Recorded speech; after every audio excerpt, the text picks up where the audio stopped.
been so long since you've been here.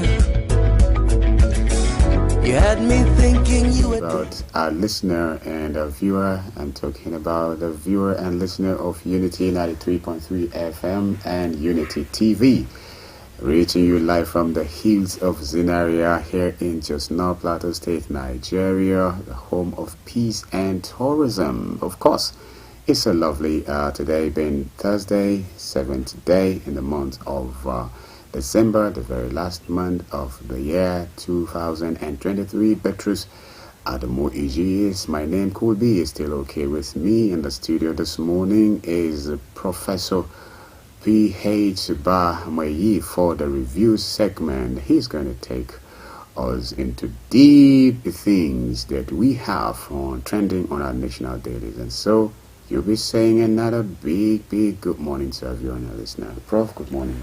Good morning, Kubi. Good morning, viewers and listeners. It's another beautiful morning. Today is Thursday, the 7th day of December, 2023. Could be like a joke. The year is coming to an end. Yes. And today happens to also be the International Day of Civil Aviation, celebrated around the world to create awareness about civil aviation, aviation safety, and other issues related to aviation. So as the world celebrates this International Day of Civil Aviation, we pray for more safety on our airways. So stay tuned to 93.3 FM radio and Unity TV. In today's Unity Trend, we'll be having a fantastic and a hitch-free ride. Yes. Yes, I say amen to that, Prof.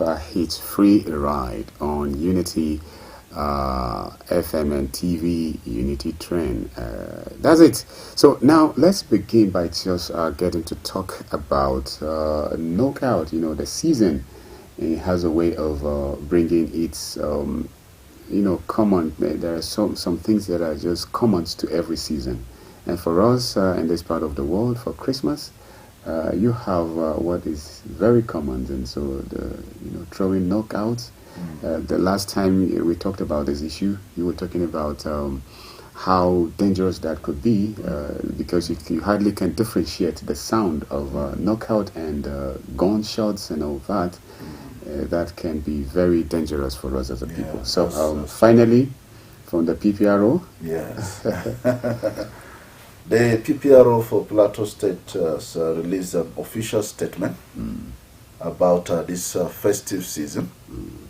And people have been cautioned against the use of knockouts and other explosive devices that make noise, and all that. And so parents have been told to caution their wards, because most of those who do these things are the young people. They want to make a lot of noise, and they want to throw some explosives, do some fireworks to celebrate. But there is a caution because crime is increasing in our society, and it is very difficult to differentiate whether this is a celebration noise we're hearing or maybe criminals at work. And so the police authorities have come out with a guideline on what should be done. If churches or religious places want to do a ceremony that involves some form of fireworks, they will have to get permission from the police authority, so that they don't create unnecessary panic. In fact, let me read some of the statement directly here. The Commissioner of Police, Plateau State Command, CP Okoro J. Alawari, PSC, also used this medium to ban the use, sales, and patronage of fireworks, knockouts, and other pyrotechnic devices capable of creating panic and tension in the neighborhood. He advised parents to warn their children to desist from using such devices to avoid being apprehended and dealt with in accordance to the law. Corporate and religious bodies, organizations, and associations that wish to light up their end of year or festive celebrations with fireworks can contact the PPRO or Explosive Ordnance Disposal Unit, popularly known as the Anti-Bomb Squad, at the Police State Headquarters, Jos. So please, let's take note of this. during this festive period.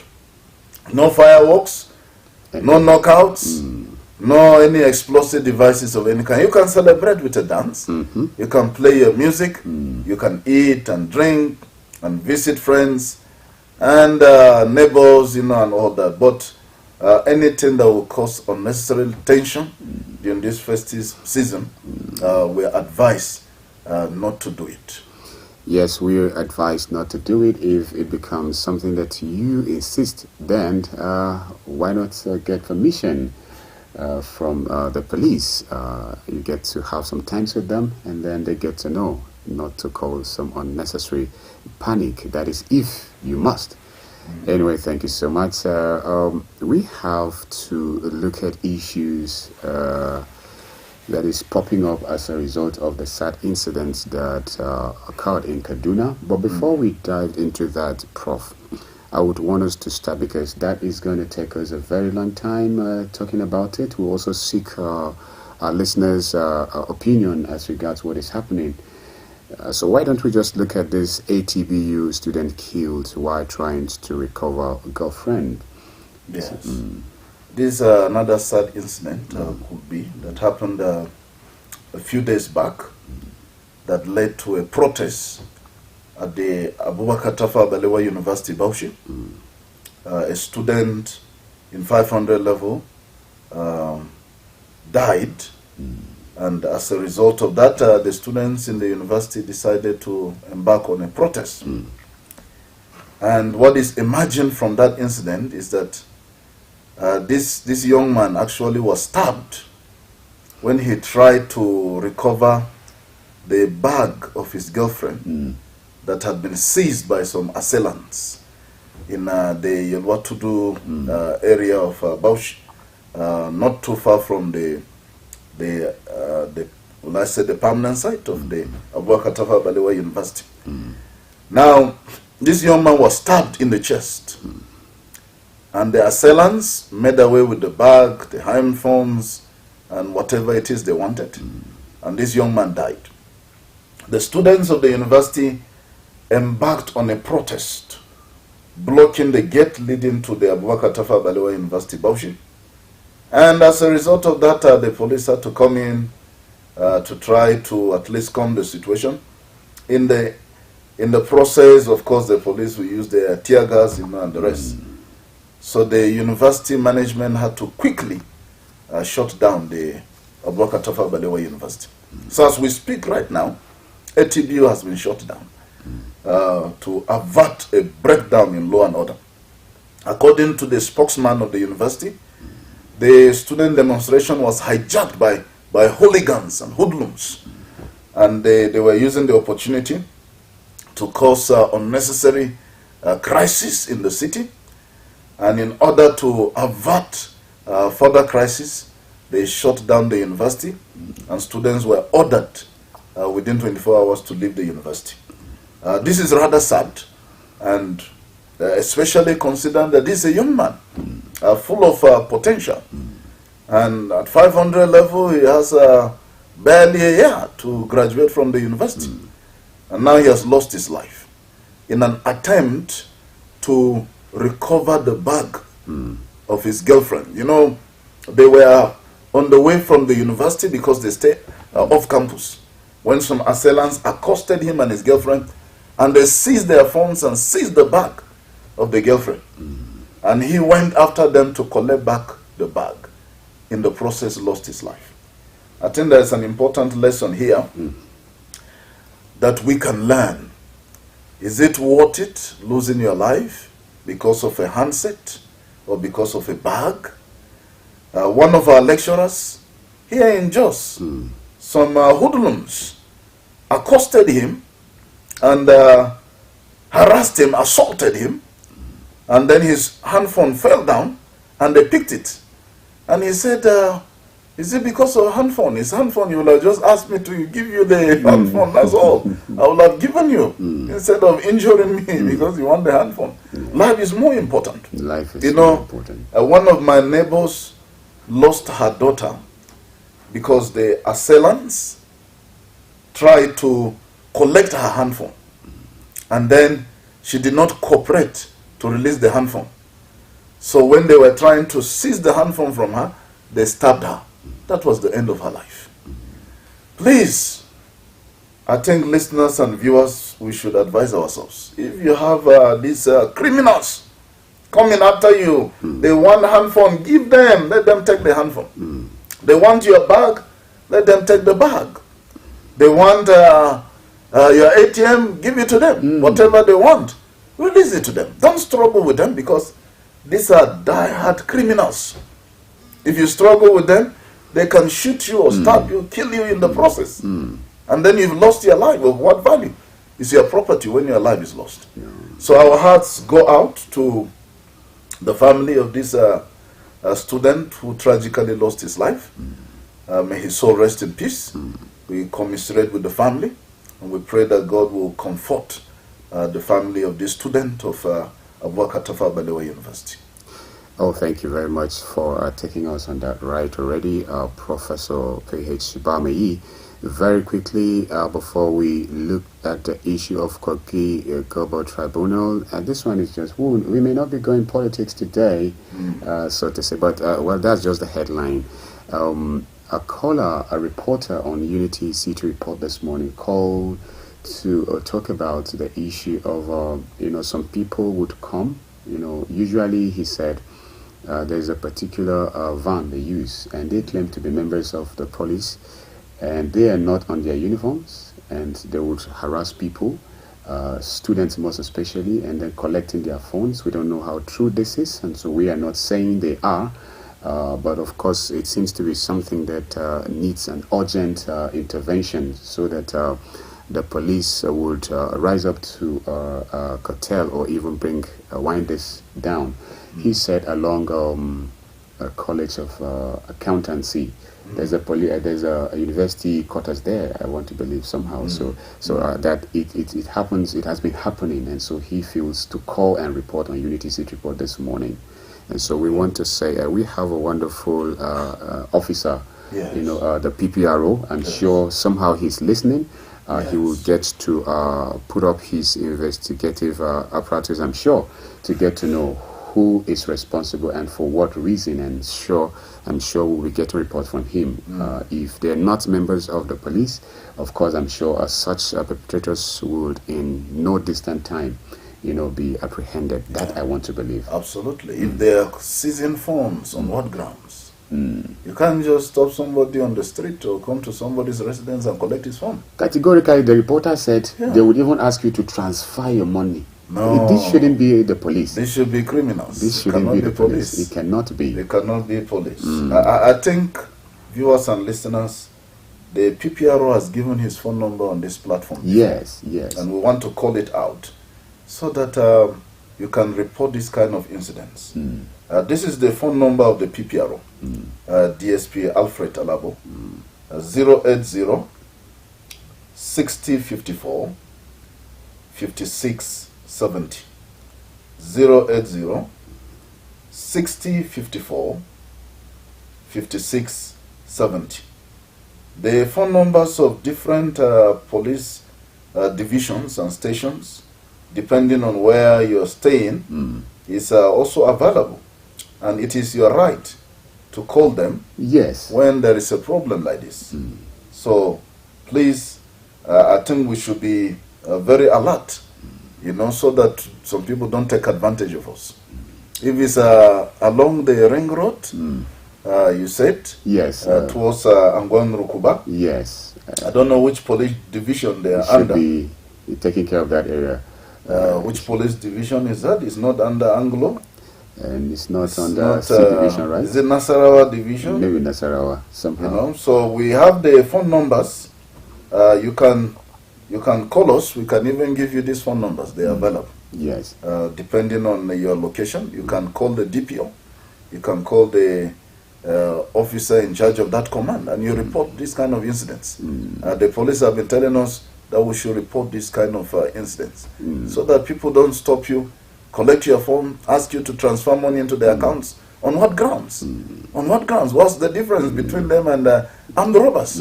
This is armed robbery, because they're armed and they're asking you to do this. It's armed robbery. Yes, it is. So we need to stop this, And if the young man, the gentleman who called, can call the PPRO and report this incident, please give details so that the police can investigate and nip this in the bud. Thank you very much for calling, by the way, to report such a sad one. We believe this is because you are getting ready to fix some of the problems that we have as a nation. And so if we keep quiet over issues like this, they will continue to happen. And so, but when we decide to call, especially on a program like this, we appreciate. Let's do this together. When you see something, say something. Thank you so much. And on this note, we would come back to look at the issues of the accidental bombing of religious, celebrations that happened recently in Kaduna. That is Igabi local government area of Kaduna State. The death toll, we received report even yesterday rising up onto 120 people. It's a very sad one. And then we realize also there has been some kind of protest yesterday. And so we'll be looking at this, and this is going to take a long time, us looking at this issue. And so, Prof, let's begin. This is very important that we look at this because it affects all of us. Yes. So yesterday we were talking about the death toll at about 120. The number has increased by the end of yesterday to 127. This is confirmed by Amnesty International. I am a member of Amnesty International. I hope that can join us soon. I've tried report for Amnesty International. I actually did some videos for them. And so that was on our country coordinator for Amnesty International was there at Igabi local government area. He went there firsthand to see what was happening, along with other investigators. Because Amnesty, as much as possible, want to base whatever we say on facts and evidence. So that's why sometimes we take the pains to even count dead bodies, so that we don't give a false estimate, But sometimes the government officials always have the tendency to give a lower figure because they don't want to cause maybe more tension in the society, so they lie about the exact death toll. So we know by the end of yesterday that the death toll has reached at least 127 people. So there was a protest at the National Assembly yesterday.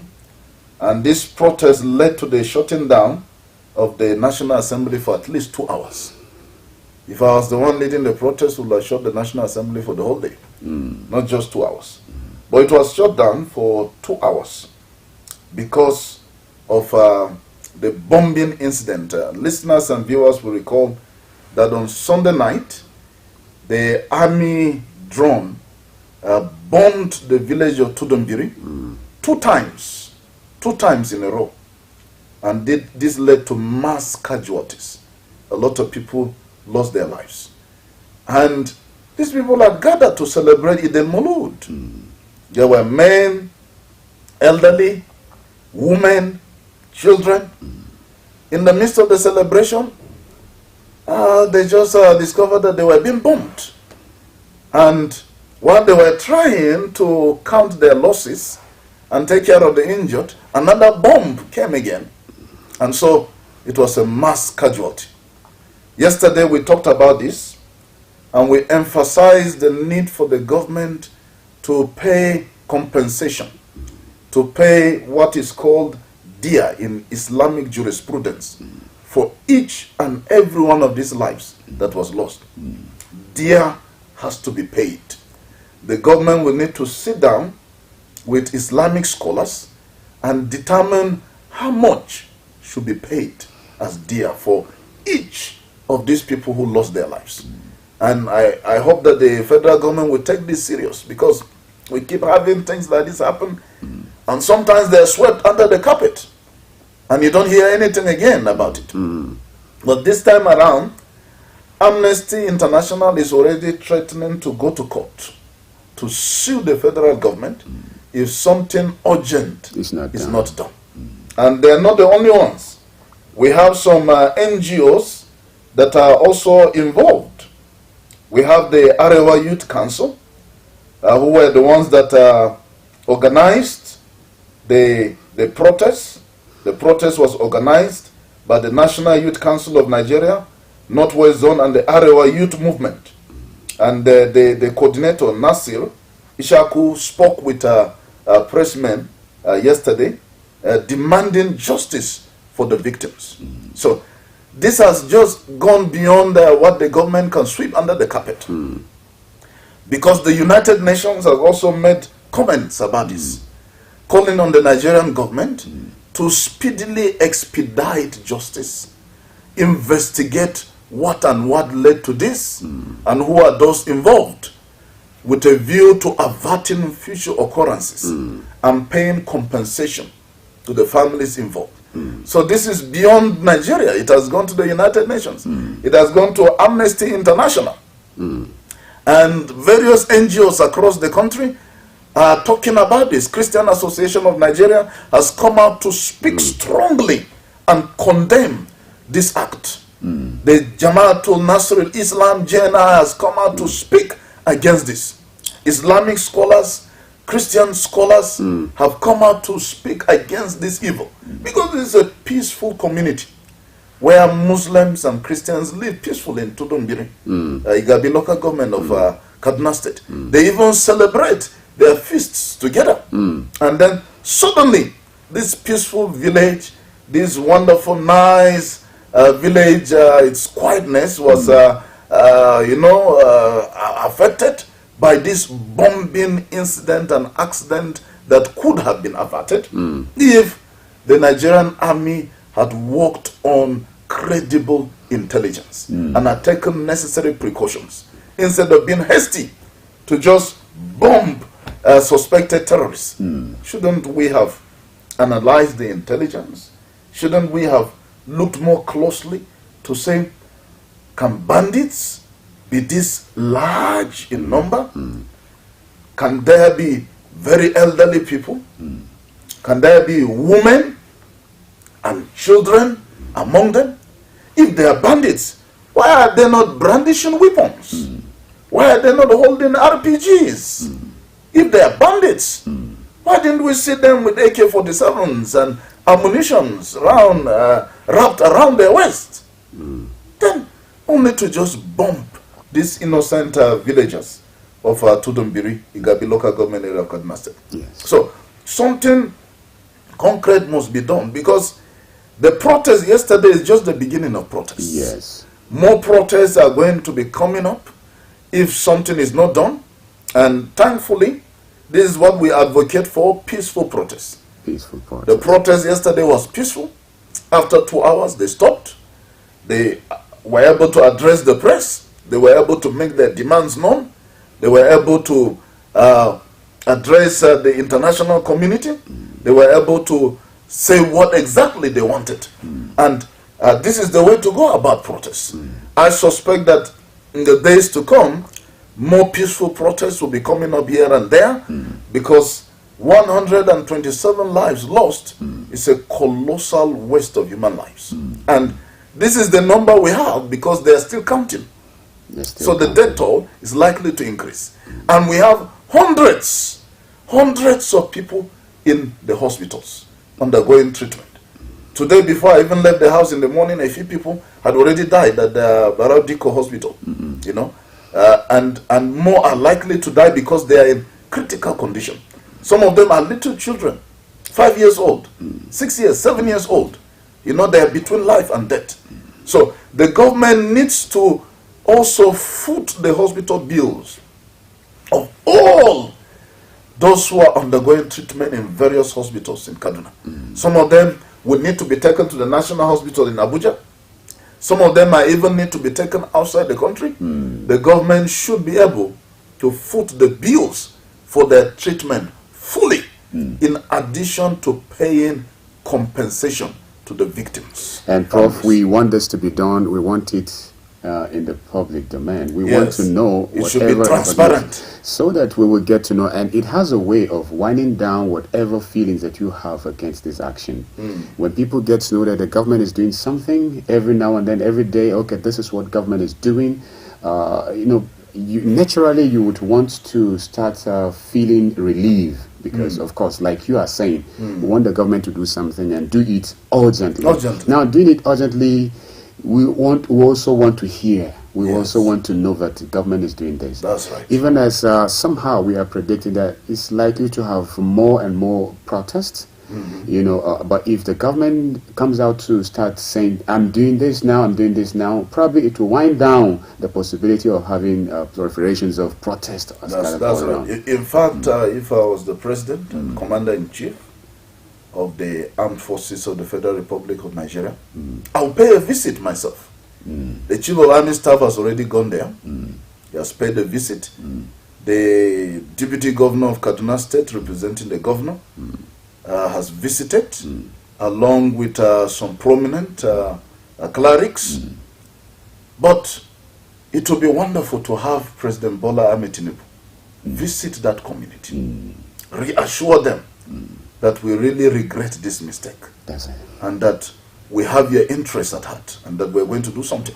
All right. And be seen to be doing something. In fact, yes, the president should be seen doing something and should address even the country on this matter. Say something about it. What will it cost the president to deliver an address to the people of TUNTBE village of and of course Nigerians. And Nigerians, you know, because these things have happened across the country. Affects all of us. So reassure the citizens that we're doing something to stop a further escalation or reoccurrence of this unfortunate event.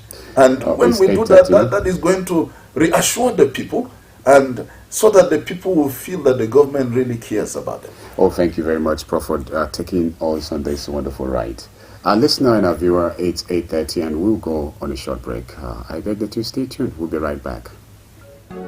Mr. Politician, it's good to see you again. It's been so long since you've been here. You had me thinking you were dead. How's your taxpayer mansion? How was your... Get ready to be entertained and inspired by the incredible stories around the globe. Don't miss out on the excitement. Hello at Work is an ultimate TV program that brings to you the interesting stories and daily happenings worldwide. Join us Mondays and Thursdays, 10 a.m. as we dive into the daily happenings and stories. Tune in and stay. Say hello to the world as you bring in your ideas, as it is a perfect blend of entertainment and information. Get ready to stay up to date while being entertained.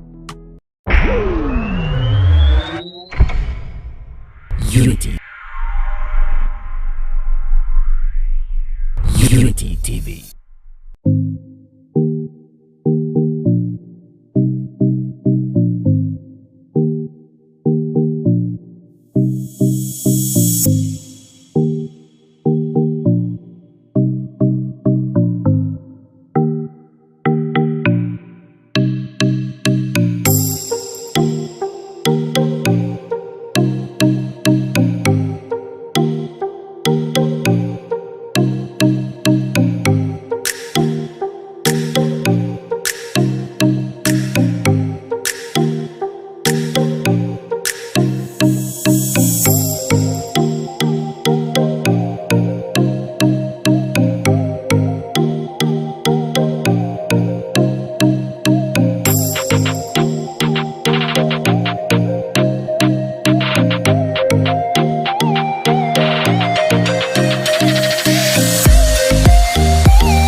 Mr. Politician, it's good to see you again. It's been so long since you've been here. I'm so glad that I'm in the studio of Unity 93.3 FM. Beatrice Adamuiji remains my name. Remember, you can just call me Cool Bay. That too will be fine with me. And you are tuned to Unity 93.3. We're reaching you live from the hills of ZINARIYA here in just North Plateau State, Nigeria, the home of peace and tourism. Of course, it's Unity Train on Unity 93.3 FM. The program is as usual. Don't forget today, it's Thursday, the 7th day in the month of December 2023.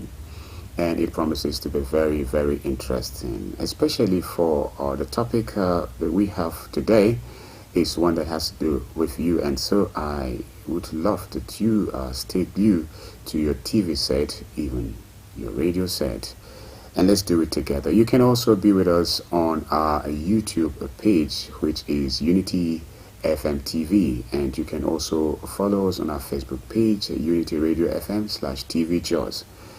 When it is time for me to read from your comments on our Facebook page, I will do that, but you can still start throwing your comments in there. And for SMS, do well to do it very quickly, so I'll be able to read them before we get done with this very conversation. And it's 0808478999. Yes, let's talk about how to bring down the issues of drug abuse, drug trafficking, illicit drug trafficking, or whatever it is that you may want to call it. And today we have the representative of the National Drug Law Enforcement Agency in the studio, and we'll be talking issue that has to do with the menace of drug abuse and drug trafficking in Plateau State. And so I have the Assistant Commander of Narcotics, PRO, that is of the National Drug Law Enforcement Agency. Permit me to say Mr. Muhammad Abba. He is in the studio. He'll be saying good morning, and the conversation begins just after that. Good morning, sir. Good morning. Good morning, viewers. Very lovely and very brief there. Remember, on the station, you need to have peace within. It is only when you have peace within you that you will be able to transmit same to people around you. Peace is priceless. You need to be deliberate about peaceful coexistence. Is a message from Kobe anyway. The conversation begins. So the representative of the NDLEA, well seated. Let's get to know what is it actually that you're meant to do. A lot of people get to know you by your khakis, and once you are there on the streets, people see and know you because, of course, you have been there for a very long time. And then, but it's surprising that people don't seem to understand exactly again and again some of your operations. Can you just, in a minute, get to give us an understanding of what you're meant to do as an agency, sir? Well, the National Drug Law Enforcement Agency, NDLEA, was established in 1989 through Decree 48 of 1989 during the regime of President General Badamasi Babangida. And it was started with the primary function of combating the menace of drug abuse, drug trafficking.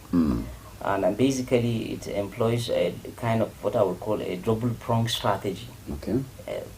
Of ensuring minimal availability or supply of the drug. That's number one. The second one, to ensure that the demand of those drugs, those hard drugs, are reduced to its barest minimum. And after the arrest and seizures, that is of the offenders, they are prosecuted. So under this, the agency, the NDLA, is the lead agency that is primarily established to eradicate the use and then the trafficking of all these drugs. And then the agency has formations across the 36 states of the Federation and Abuja, and then we have special area command. Okay. So basically that is what the NDL is doing. Okay, so far, let me just dive into the conversation as it is that affects every listener and viewer at this moment. We have been losing our young men, most especially as a result of illicit, the consumptions of illicit drugs, and you have a lot of that happening. Now, I've seen a viral videos, I think in Zawan, this video, women coming out in their black attires just to show their grievances as a result of how they have lost their children, as a result of, the consumption of this illicit drug. So, what would be your assessment as results of how people are responding to your activities? Okay, I think there's a need to clarify or give an extensive definition of what drug is. Okay. Drug is any chemical substance that is when taken into the body by whatsoever means changes the function of the body or the thinking of the person that has taken the drugs. Now, these drugs, different types of substances fall within this definition. Okay. The first being a chemical substance, it can either be a natural product or a synthetic product. That's number one. Number two, the route at which the substance is taken into the body. That's the third aspect of it, the result that is produced by taking this drug. Now, certain drugs like kola nut, like coffee. Kola nut. Coffee. This is a drug also. Okay. Yes. But there are certain drugs that are prohibited by the law, like cannabis sativa, like heroin, like cocaine. Is that understood? So, alcohol is a drug, but there is no prohibited the use of alcohol. Now, what happened in Zawan, all those things that I have seen the video clip, most of it are these ORIJJ, these alcoholic drugs, as alcoholic substances. So these are drugs that are allowed by the law to be taken. Okay.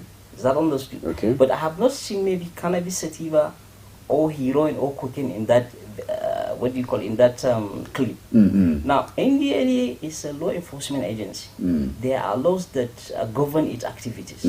So you can't just go and pick anything and then present it at the court. Now, if you pick maybe ORIJJ, or you pick Gordon or Henneken, and you present it to the court that, okay, I've arrested Mr. Social person taking this drug. You don't have a law to back it up. So I just want to make you understand that what happened in that zone, I'm not condemning it, but the fact of the matter is that there's supposed to be a law that guides that activity. Now we are talking that's by the side.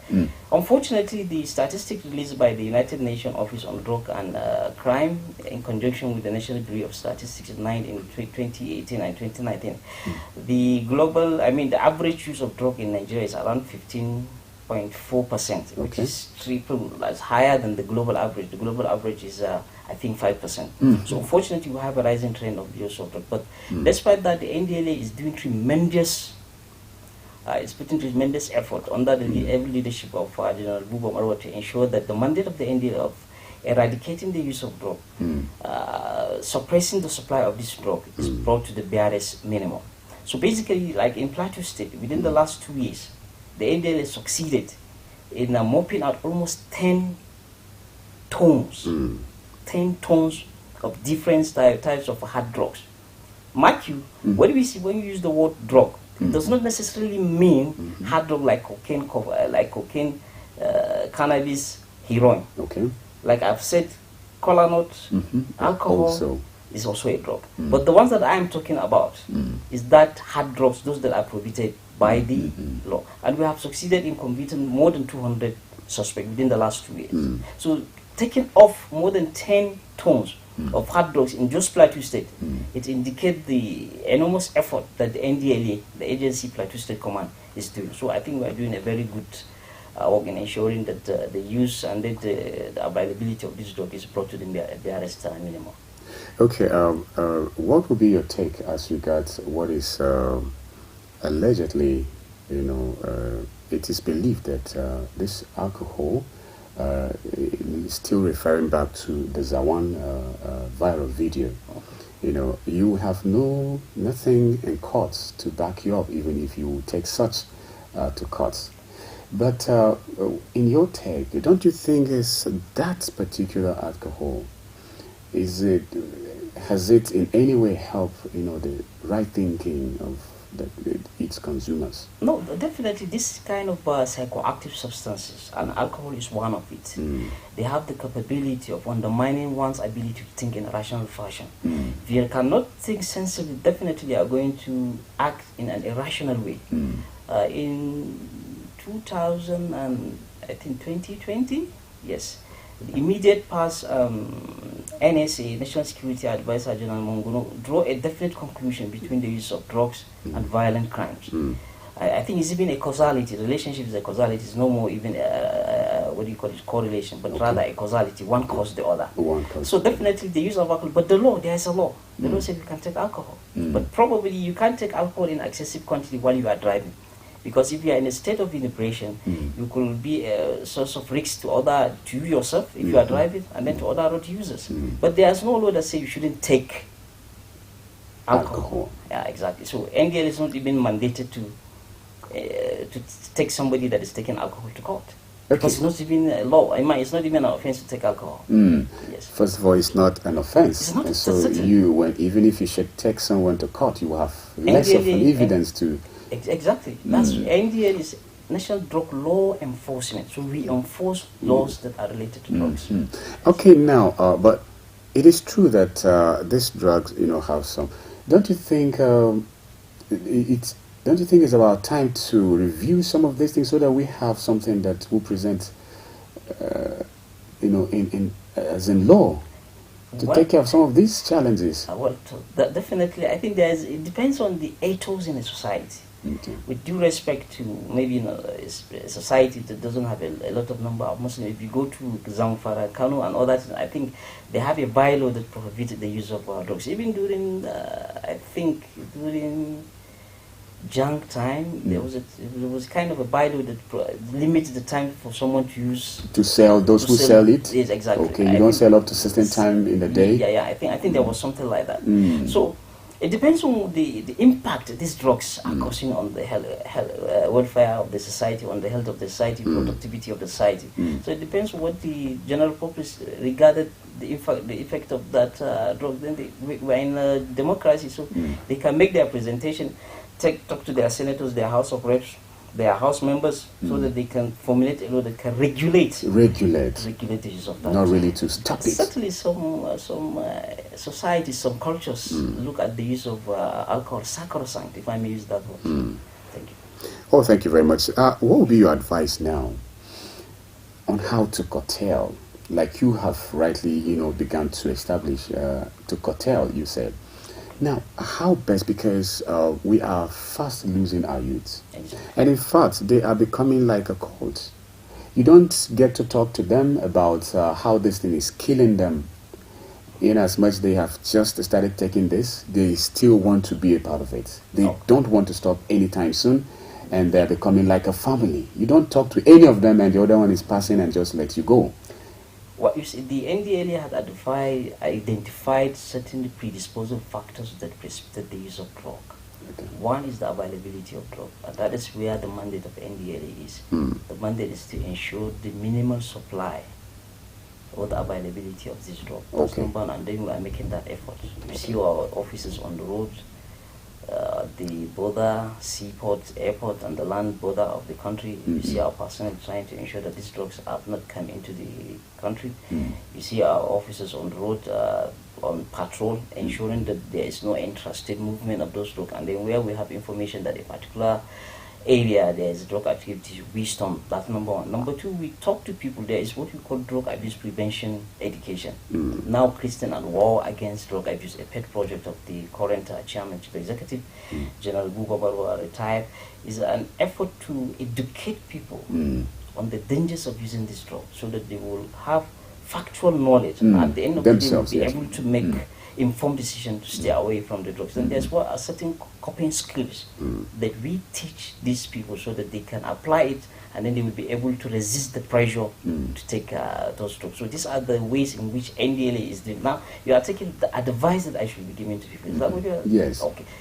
Now, across the road, there is a Bauchi road here. Yes. Now, if you close your eye and then you cross, what will happen? You're likely to be knocked down. Definitely be knocked down. So once you have enough information that while taking this type of drug will cause me so much havoc, so much damage, if you have that information, definitely you stay off drug. So that's basically what we let people know the deleterious consequences of this drug, so that they will make informed decisions and stay away from it. Now, PRO, now if someone living in a community gets to know that there is this usage or even hard drugs, how do you think you can be contacted? Well, I'll give my number. Okay. That's number one. Number two, you can write an anonymous petition. You don't necessarily need to put your name, your number or anything. You just write an anonymous, post it to our, and then we have our toll-free line, then we have our own what I call email address. I will provide all those things. Okay. You tell us where the place is, but when you tell us, we are not just going to come to that place. We'll deploy our intelligence resources. Okay. We'll come and do the surveillance and establish the veracity of that information that there is a illicit drug activities going place. Then we'll do what the law says. Okay, what the security of the person? You know, sometimes the people releasing information, vital information, so as to arrest such instances.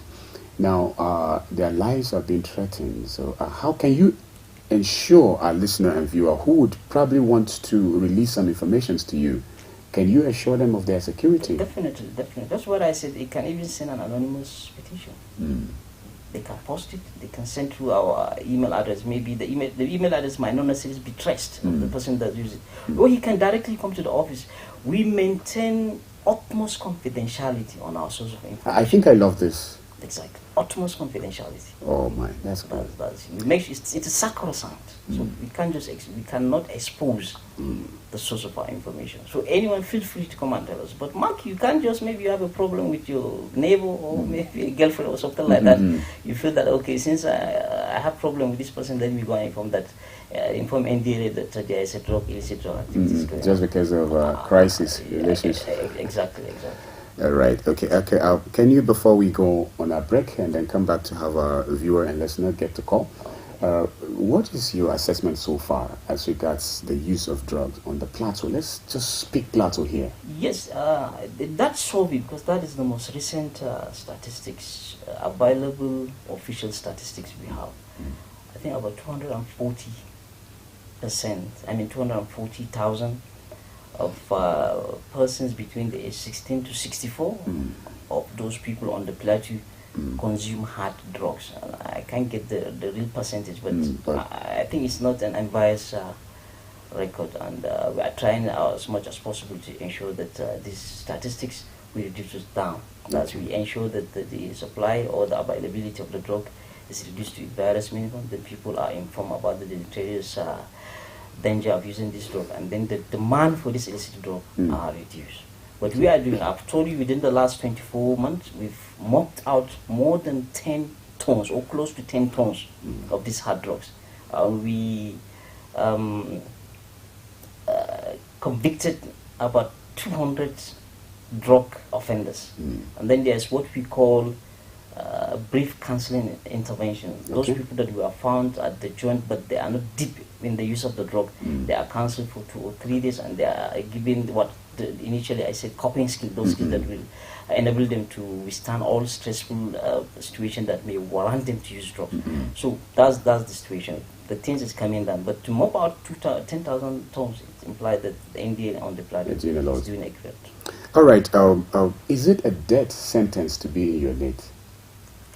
Well, there's the death sentence to be... Like, some people feel, some parents at some point feel, okay, I have tried my own and my child is still not cooperating and is still into this. And probably let me just report him to the appropriate authority so that they can do the needful. And some feel, once I take my child there, I don't think maybe I'll be able to see him or her again. Is it like that, or you have a way of rehabilitating? Definitely we have. That's what I said. We use double barrel strategy, ensuring the supply of the drug is brought to the barest minimum. The second one is drug demand unit.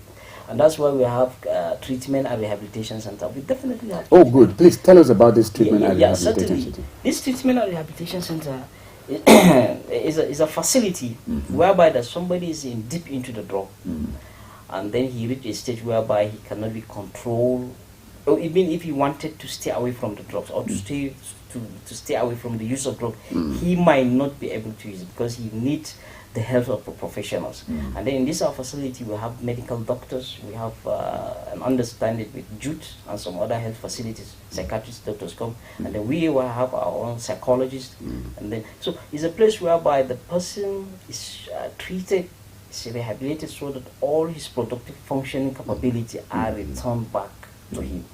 So he stays like, depending on the severity of the problem, he stays like for 3-4 months. And there he will be seen by a medical doctor. He's going to be, because some of them, while they are taking these drugs, they expose themselves to dangerous situations, maybe like contracting some disease like HIV/AIDS, those that are using syringes, hepatitis, and other things. So when they come, we do a kind of toxicological test on them. Then we determine the status, and then once they come, they sit down. The severity of the drug is ascertained, and then once it is ascertained, a plan of action for that particular individual is developed. So that what is the objective? The objective is to complete cessation of the use of drugs, or maybe some important aspect of the life has been decimated by the use of drugs. He wants to restore it, because people need to know that maybe cessation of the use of drugs might not necessarily take place immediately. It has to be a gradual process. So it depends on the goal of the treatment. The goal of the treatment might be complete cessation of the use of drug, or might be reduced use of the drug, so that other faculties or abilities of the person are restored back. So we have a very robust treatment and rehabilitation center, and the success rate is about 70 to 80%. In fact, at the times we don't even have enough facility to admit those people, and unfortunately we don't even have female facility. So I may want to use this opportunity to call on the government. The state government had started a modern and ultra-modern rehabilitation facility at the state command headquarters, but unfortunately, maybe due to one reason or the other, the project has stopped. But I want to use this opportunity to call on the state government, so that the increasing needs of this client may be need, and particularly the female gender that have been denied the opportunity to be treated by the NDLA, so that they can be available. Okay, thank you very much. I think you'll be given this opportunity now to give us categorically some of the challenges you've been going through as an agency, especially the Plateau Command. Yes, and so and then you also get to talk about the female counterpart, and sometimes it's unbelievable that you are likely to have females whom are involved in such. So tell us the situation and then your challenges as an agency. One of the challenges that we are having, that's the issue of rehabilitation center. We need the government to come on and continue with the work on the ultra-modern rehabilitation center that it has started. That's number one. Number two, facilities, resources, funding. Yes. The office, we need more vehicles. We need recreational materials for the clients that are in the area. Number three, we need cooperation from the populace.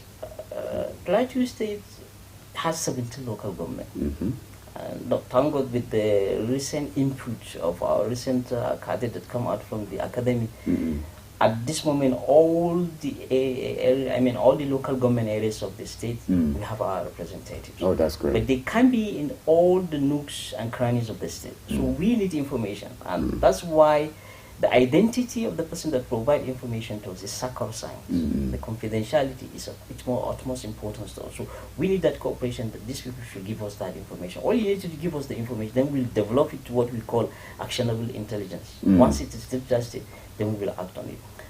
Fourthly, when we go to an area to make an arrest, unfortunately, the people around that area may want to mob us, may want to attack us. But they say, no, we don't want you to come and arrest this person.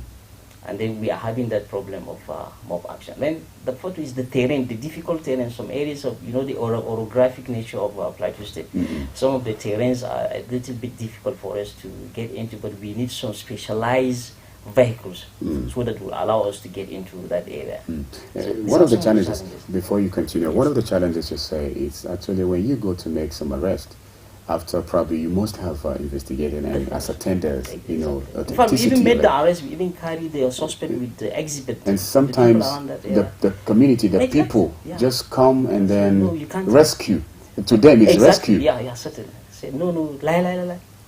What do you think from this? Is it because this individual sometimes happens to be some sort of philanthropist? Or that's the idea. That's what some people are thinking. But maybe the ignorance of the people, and then some of them come out with subjective sentiment that no, you can't take this out, or maybe You know what is the problem on the Plateau? This ethnic, ethno-religious sentiment. Yes. Sometimes, to some extent, it plays a part. So that Oh my! And you didn't talk about the presence of females, involvement in this. Yeah. In a minute. Yes, certainly. I think it's a global trend. The human evolution, the dynamism in the human. So we've seen females rising in various aspects of a positive life, and then also unfortunately negative. we have on the negative. So Unfortunately. we have on the rise that not even taking the drugs, but to some extent, some of them are being. Among those that we have prosecuted, there are a number of women. So some are dealing, not even taking, not abusing, but rather into the sale of those drugs. Oh my! Well, thank you very much, Piero, for taking us on a ride, giving us first-hand information as regards your operations on the plateau. Our viewer and our listener, it's about time for us to go on a very short break. It's 9 o'clock already, and we've been talking with the very person representing the authority concerned in terms of controlling, drugs trafficking on the plateau, member of the NDLEA.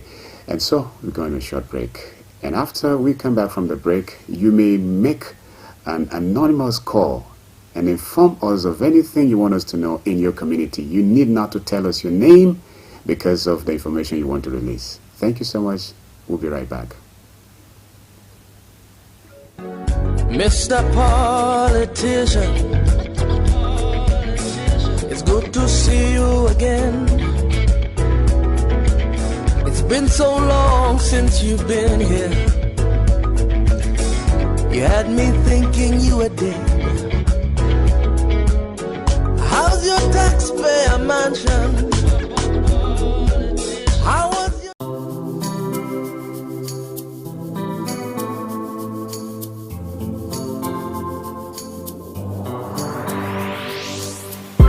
Please pay attention. It starts from the foundation. Everybody needs somebody. You turn a blind eye and care nothing less. Say it's just business, all about the money. You are so unbothered as long as they pay. Say it's just business, all about the money. You know they're on a fast lane, but you've got business to run. So you look away the other way. It concerns you. Either kill low, either kill dreams. Either land people for jail. War against drug abuse. The Financial Services Regulation Coordinating Committee, FSRCC, in collaboration with the National Broadcasting Commission, NBC, wishes to draw the attention of the public to the worrisome increase in the activities of illegal financial operators, IFOs, which threaten public trust and the stability of the Nigerian financial system. The FSRCC and NBC hereby advises the general public to refrain from dealing with unlicensed financial operators who deceive individuals with unrealistically high investment returns. Make sure to verify the licensing status of such companies and schemes on this website. To report any suspicions of illicit financial activities, call 0700 225 5226, 0800 225 5226, or +234 817 665 6273. Let's work together to uphold the integrity of Nigeria's financial system. Announcer, FSRCC.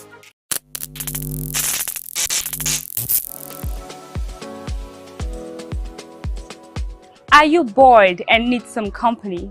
Get a TV experience like no other on Unity TV. We are turning up the hits with captivating TV shows, electrifying political programs, music, movies,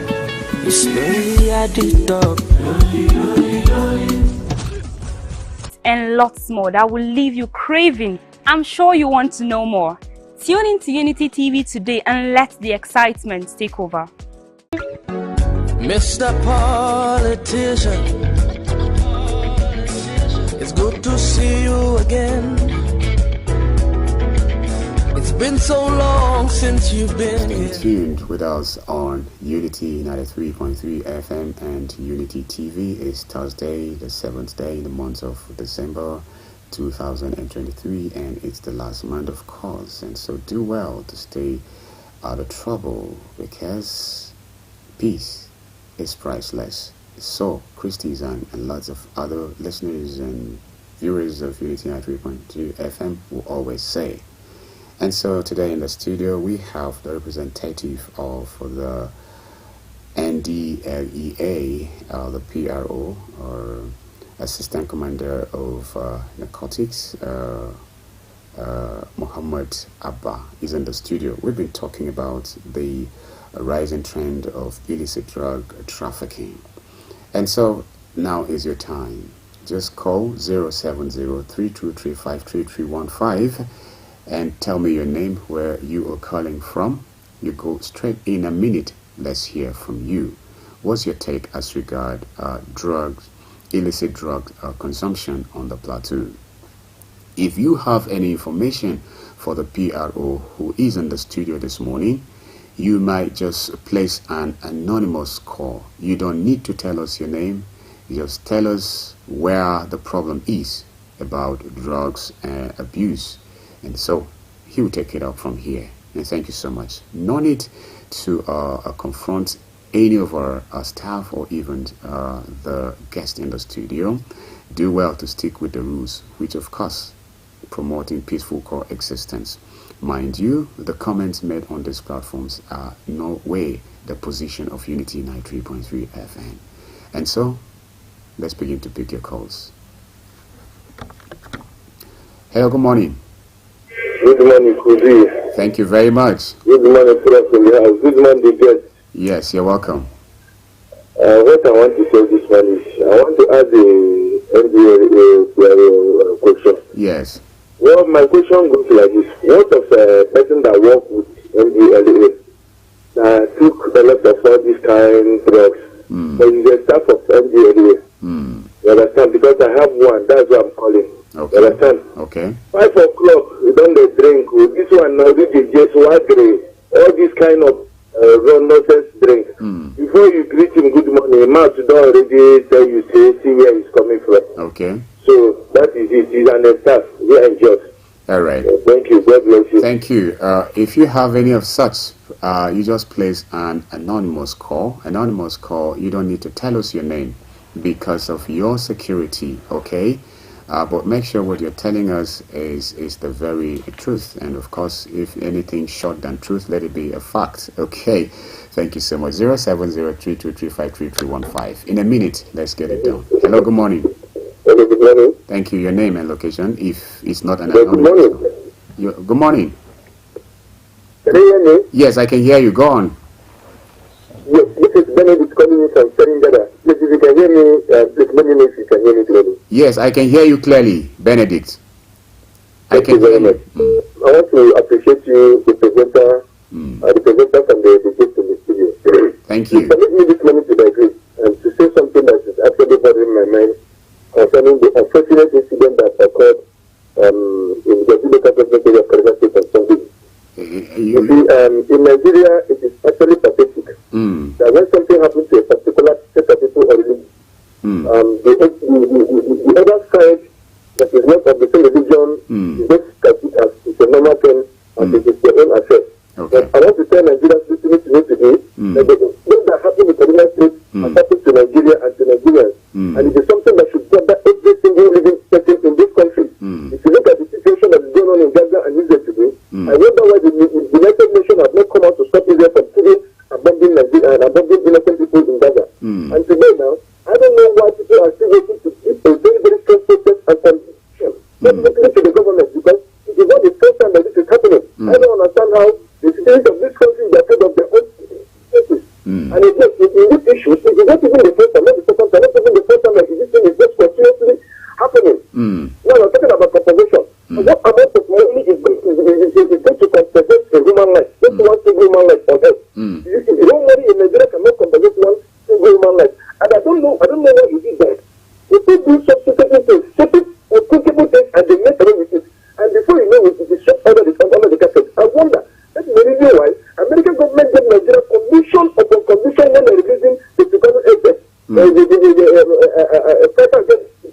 Yes. Benedict. Yes, that's the way. I don't know who's going to resume the image of this country because the civilians, let them water, let them good education, let them food, let them security, and the thing that they again now is not good again now against people. It's unfortunate, so unfortunate. I condemn the thing like that. That's my thing. Thank you. Thank you very much, Benedict. It's good that you know that this is not a digression in any way, because today's segment of Unity Trend, to us, it has been dedicated for the sad incidents. Bomb. Are not working now. Okay. So there are places that don't really expect that you see them pass. All right. And start tracing people. Honestly, we give it to them. All right. They are really trying. Okay. Thank you. Thank you very much for Hello, Thank you. Yes, I can hear you, Adeomi. Yes, you see, my major thing now, you see, us. You see areas like Angari Kuba, Congo. What are they doing to ensure that these people live in the especially the drug addicts? What are they doing to them? Because it's not only by catching and convicting them only that is the only solution. Okay. You understand? What are they doing to educate them to know that what you are doing is not good for your future? Is not good for your life. You understand? All right. And on the issue of uncompleted buildings, what are they doing with uncompleted building on the plateau? Because I don't know what relationship exists between uncompleted building and drug users. Thank you, and God will continue to bless you. All right, he doesn't know and she wants to know the relationship between drugs, illicit drug consumptions, and that is its connections with uncompleted building. He's in the studio. He'll be responding later. He has the answer. Hello, good morning. Can I have your bike? Good morning, Sir Kogi. Yes. In the studio. Thank you very much. Yes, this is Pastor Henry J.J. There, known as the MP of Doncaster, calling from Refuge of Sound. In a minute, go on, Pastor. I want to appreciate you for making effort to bring the NDLEA personnel to the studio. Yes. To you. Thank you. You know, if we must contain this menace ravaging our society, you know, in terms of trafficking drugs and then consumption of drugs, it has to start from the home. Parents have to caution their children whenever they see their children taking those substances, because there are some parents who know that their children are taking these substances, but they cannot just go and report their children simply because they think that there is love. When you love your children, you caution the child when you see the child going astray. You understand? And I also want to talk to the NDLEA personnel. You know, they should be sincere in discharging their duties, because I remember years back, there is a friend of ours. Today is also your friend. You know the person I'm talking about, but I'm not going to mention his name. You know, his area, they were in danger of these boys, you know, abusing drugs. I directed him to NDLEA's office located at Record, because I used to live in Record before this crisis took place. You know, when he goes to the office, NDLEA's personnel were asking him to pay money for them to fuel their car. Is he supposed to pay them money to fuel their cars? Are they not employed by federal government? You understand? So if we must contain this menace, everybody has to take responsibility. Government employ them. Remember, they should do their work. They shouldn't expect the complainant to pay them money whatsoever to fuel their car. It's inappropriate. It's improper. You understand? So please, the right thing should be done in order to contain this menace. Do have a blessed day. Thank you so much, Pastor Yangti. If you want to be a part of it, 07032353315. Please, for SMS 0808-478-9999. Hello, good morning. Hello, good morning. Thank you. Good morning. Yes, my name is Baba and I am calling from Nation. Okay, Baba, please go on. Thank you, sir. Thank you. Lord, my Allah bless you. I would like to talk this morning. My issue is this one is about them really. It's okay. You're welcome. We are trying, sir. But working with them. They are not taking these people to court. Okay. He will respond later. That's my problem. I want them to hear more from them. All right. Thank you, Baba, for calling, one of our city reporters. Okay. Always calling to tell us issues, not only in his immediate community. He will call to tell you issue about other communities as far as Sukubarod and even somewhere around about. Hello, good morning. Maybe after that one I can. Hello, good morning. Yes, good morning. Yes, thank you very much. My name is Sadiq Umar. I'm calling from Duniyar Wasanni. Sadiq Umar, you have a minute. Please go on. yes, I will comment to that you have spoken very, very well about it as well, especially in Nigerian Allah and in Plateau. All right. But I want to start by this issue of accident that happened in Kaduna State. Yes. Actually, very, very unfortunate that we are just hearing the news, everybody bringing the same analysis and other things. But you see, this thing that happens is the people that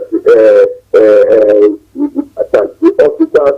I know they are not anonymous. So they're supposed to be set out so that the people will know this is what the officers are and this is what they are going to take in terms of the mistake that they are making.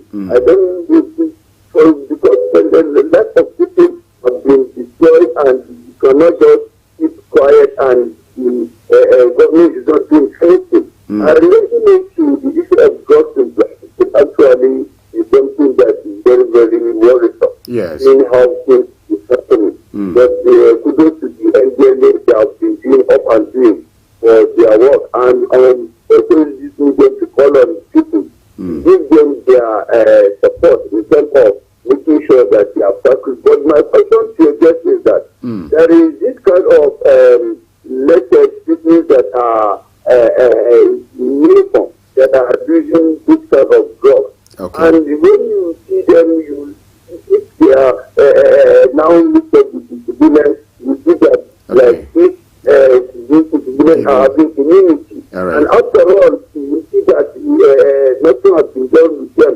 And especially this type of volunteer security that we have is like everyone. You see, especially even a drug dealer, when you go and hide under this type of uniform and you now be maltreating others, why you is also a criminal in that act. So all these things, the question that I want to ask is how are they taking out this kind of problem? Thank you very much. Thank you very much.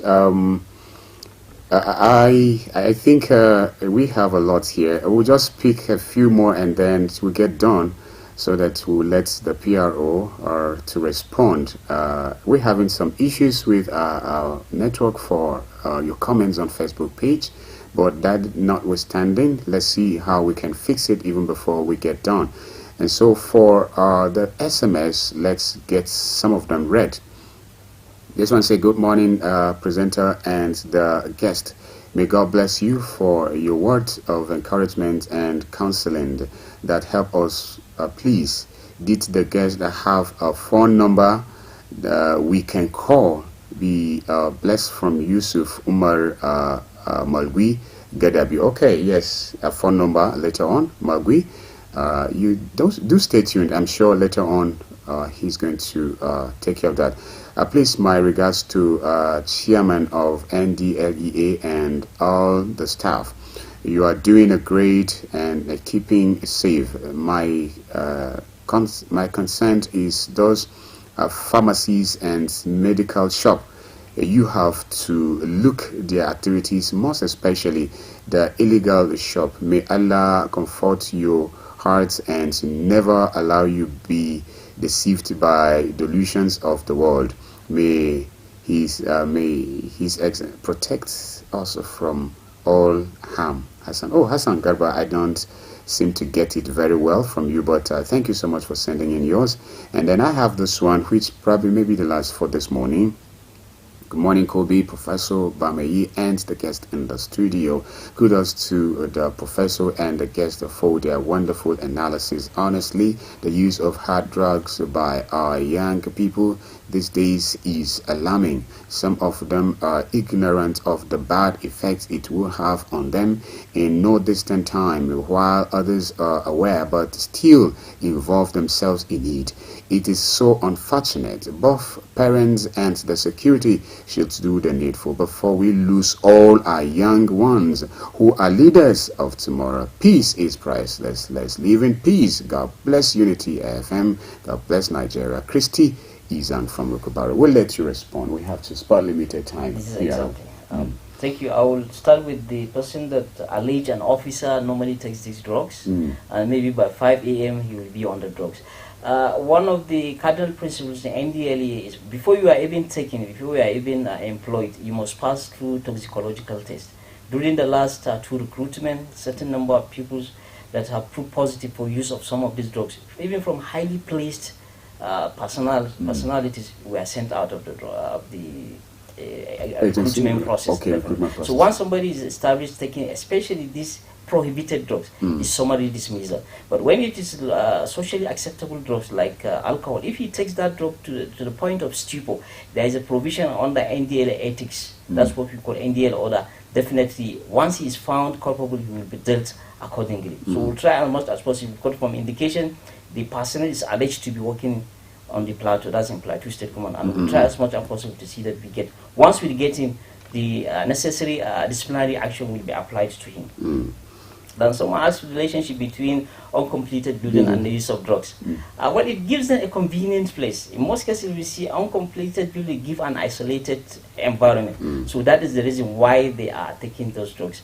And the issue of those buildings in Congo, demolition of buildings is not within the ambit of NDLA, but we make our own submission that part of the reason why making Congo safer or saner is those uncompleted buildings. One of the factors that is contributing. But in a week, on the average, we raid Congo 3 or 4 times. And whenever we get there, we still get leaders that we can prosecute. I mean, dealers that we can prosecute. I hope I've answered that question. Then, okay, someone said that when he provided information, he went to the NDLA, and the NDLA said they should provide money for definitely, we don't do that. We don't do, of course, resource allocation to government agency is a challenge.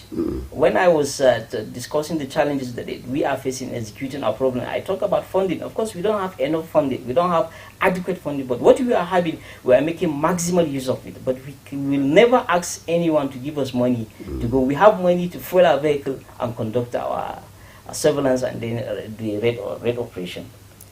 Okay. And then someone said we are not taking the drug bearers to court. What you need to know is that drug offenses are available. So when you take someone to court, it does not necessarily mean that it's going to be thrown to jail. Definitely, he might be given, there's a probability that he can be given bail at the court. Even within us, we can't keep someone to stay beyond the constitutional 48 hours. Once there is a need to continue with our investigation, then we can give bail, but with certain conditions. But at the same time, we'll continue with our investigation. Once the investigation is completed, then we'll take him to court. Then the court may decide if it prosecutes him and convict him. It might give him an option of fine. So if he pays that fine, you see him on the scene, you think that NDA takes him under this. No, definitely that's not the case. That's not the case. I can give you an instance of one celebrity, Himma Dai Mata. I think we took her to court maybe in 2010 or 2011. She was given an option of fine of 1 million. I think she paid. So if you see her on the scene, does that mean that NDA collected money? It was court that gave her convicted her, but gave her an option of a fine. So if you see somebody NDA had arrested him, but on the street, one of these factors might have come into play. And then VGN, right? Maltreating people. Well, the VGN, they are not under our ambit of control, but of course, if we find that even the formal security agencies, like sister agencies, once we find someone culpable, we arrest him and then we take him to court. I think one of his emphasis is that some of these people are involved in consuming drugs. Yeah, exactly. Yes, and then that they even use just having to volunteer, being some of these. I think the VGN authority is supposed to bring out a kind of measures or strategy to ensure that people of questionable characters are not employed in the VGN. That's what this is. But once we find somebody, whether you are a VGN or a formal security member, as soon as you offend the law, as soon as you go against the law, the NDLA law will take care of you. And someone also say some other security agencies, you find members of, being part of all these. Yes, we do find them. In fact, at this moment, there are a number of personnel from formal security agencies that are undergoing trial at the court. Oh, I see. Definitely. Once we so get them, nobody's above the law. Is above it. Certainly. Once a prima facie case is established against you from the point of investigation, you'll be taken to court. Then we'll battle out there. Oh, thank you very much. So another person talk about these shops of pharmacists. Well, we need to understand there's a demarcation between a pharmacist and a patent medicine shop. So the pharmacists have a kind of a privilege to sell certain types of drugs under regulation. But the proliferation of these patent medicine, the regulatory body, I think, is Pharmaceutical Council of Nigeria. They are the one to give them license. Our one is once we discover or it is established that are selling certain drugs that they are not supposed to be selling, they will come in. But if it's a pharmacist, once he's doing that, then the particular aspect of NDLA law will be applied to him. So it's not NDLA that determines the number of pharmaceutical shops or patent medicine shops. There's a regulatory body that is in charge of it, and I think it's Pharmaceutical Council of Nigeria. Oh, thank you very much. What will be your final word, please? The fight against drug is not the responsibility of government or NDLEA. It's a collective responsibility because the repercussion of drug abuse, drug trafficking, it affects basically all. So we need to put hands together to form a common front to fight this monstrous, gigantic monster that is threatening the productivity of the nation, even the security of the nation. Thank you very much. Oh, thank you so much. We're so glad that we have you in the studio this morning. We look forward to having more and more and a robust relationship with you, with the station. Thank you very much. Oh, thank you. You've listened to the representative of the NDLEA today in the studio talking about the rising trend of illicit drug trafficking. Assistant Commander of Narcotics. He happens to be the PRO, of course, Muhammad Abba. And that's the much we can take on today's edition of Unity Train. And so we've come to the end. I really want to say thank you for your contributions. Apologies to you. I've not been able to read your comments on Facebook. God's willing, tomorrow I'll get to see if I can get to reach them. Anyway, thank you, the crew who made it possible too. I truly appreciate Engineer Sally Norogo and of course GSM Awal taking care of the TV crew there. Truly appreciate. And tomorrow is going to be a lovely day. From me, Beatrice Adamu Izida Kobe, do have yourself a lovely Thursday. Bye bye. Mr. Politician, it's good to see you again. It's been so long since you've been here. You had me thinking you were dead. How's your taxpayer mansion?